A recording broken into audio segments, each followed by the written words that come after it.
लेकिन मैं आपके घर की बहू हूँ, नौकरानी नहीं। जितने काम मुझसे होंगे उतने ही करूँगी। सुमन रसोई में खाना बना रही थी, तभी उसने अपनी सास की आवाज़ सुनी जो अपने नाती-नतनी से कह रही थी, तुम तीनों कमरे में जाओ, सबको नाश्ता और खाना बिस्तर पे मिल जाएगा। खा के प्लेट वहीं रख देना। तुम लोगों को सिर्फ पढ़ाई करनी है, कोई काम नहीं करने। फिर रसोई में आके सुमन से बोली, बहू, सुबह के लिए पराठा बना दो, रूमी के लिए पोहे और नंदू के लिए नूडल। सब बना के उन लोगों के कमरे में दे आना। जब वो खा ले तो सबकी प्लेट ले आना। जी, मम्मी जी। सुमन ससुराल आई थी। वैसे वो अपने पति के साथ रहती है, लेकिन कुछ महीने पे वो ससुराल आ जाती है। शुरू से उसे ग्रामीण परिवेश अच्छा लगता था। वो पली बड़ी हमेशा शहर में। शहरी भागम भाग से उसे चिढ़ होती, इसलिए गांव उसे आकर्षित करता। गांव में उसके ससुर और सास रहते थे। नंद की शादी पास के गांव में ही हुई थी।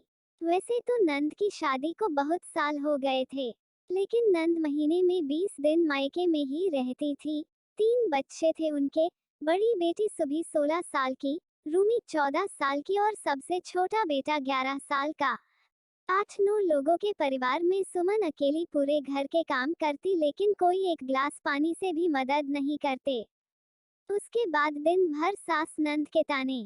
सुमन के पति को अपने घर के सदस्य के बारे में भली भांति पता था, इसलिए वो हर बार सुमन को मना करता कि तुम मत जाओ, मेरे साथ चलना, फिर मेरे साथ ही आ जाना। लेकिन सुमन कहती, 2-4 दिन में मन नहीं भरता, और वो मेरा घर है, किसी की वजह से मैं अपना घर जाना क्यों छोड़ दूं? लेकिन इस बार उसके आत्मसम्मान को झटका लगा। ये क्या बात हुई, बच्चे इतने छोटे बच्चे तो नहीं कि खुद से खाना ना ले पाए या प्लेट अपनी उठा के ना दे जाए। फिर सासू माँ का इस तरह से कहना, मैं क्या नौकरानी हूँ? इस बारे में सासू माँ से बात करनी होगी।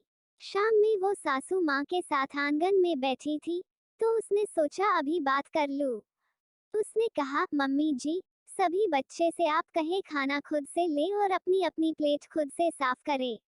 नहीं तो रूमी को बोलिए वो अपने भाई बहन की प्लेट साफ करके रखे। घर में कोई काम के लोग तो नहीं है, अकेले मैं कितना करूंगी? उद्धरण चिन्ह। ये सुन सास उसकी भड़क गई। बहू, तू कह रही है अपने नाती नतनी से मैं काम करने को कहूँ? उसका नानी का घर है ये, तुम्हारे पिताजी का घर नहीं समझी। होश में रह के बात कर। अपने घर तो वो काम नहीं करते, यहाँ क्यों करेंगे? लेकिन मम्मी जी, बच्चों को तो थोड़ा थोड़ा सब सिखाना चाहिए ना। सुमन ने धीमे से कहा, तू अब मुझे सिखाएगी? तू सबकी दादी क्यों बन रही है? अपने काम कर। सास ने अपने तेवर दिखाते हुए कहा। सुमन थोड़ा धीरे लेकिन कठोर स्वर में बोली, ठीक है मम्मी जी, आपको जैसे रहना है रहिए, लेकिन मैं आपके घर की बहू हूँ, नौकरानी नहीं। जितने काम मुझसे होंगे उतने ही करूँगी। किसी के पीछे नहीं लगी रहूँगी। ना ही सबके लिए अलग अलग नाश्ता खाना बनाऊंगी। एक ही तरह का नाश्ता बनेगा, जिनको खाना है खाए वरना अपने से बनाए। ये घर मेरा भी है, इसलिए मेरा काम क्या है मुझे बताने की जरूरत नहीं है। सास अपना सा मुंह लेके उसको देखते रह गई। आपको ये कहानी पसंद आई हो तो लाइक, शेयर, सब्सक्राइब और कमेंट जरूर करें। धन्यवाद।